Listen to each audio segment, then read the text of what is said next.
Salut! Dacă ești aici, înseamnă că vrei să te înscrii la universitate și să obții finanțare. Numele meu este Alin Radu și sunt fondatorul companiei Edu4U, pe care am creat-o împreună cu Sara pentru a ajuta românii din UK.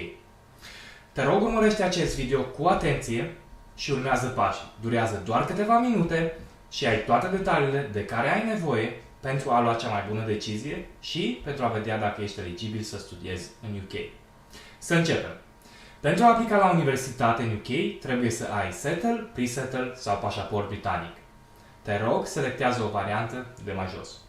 2. Îți trebuie engleză la nivel mediu, scris și vorbit, pentru că se dă un test scris la universitate pe calculator și trebuie să răspunzi la întrebări de genul de ce ai ales cursul, ce planuri de viitor ai pe plan profesional și cum ai depășit o situație dificilă din viața ta. În 150 sau 350 de cuvinte, depinde de curs.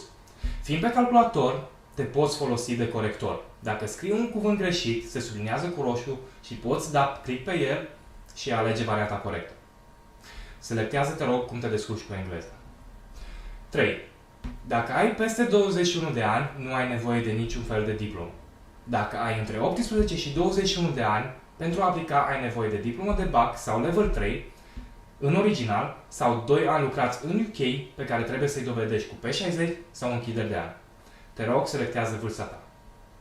4. Cursurile se țin în campus, la universitate, deci nu sunt online și trebuie să mergi 2 zile pe săptămână de la 9:45 la 14:45, pentru unele cursuri se poate și în weekend.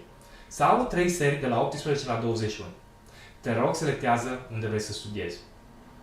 Ce cursuri ai vrea să urmezi? Avem Business Management, Construction Management, Accounting and Financial Management, Digital Technology.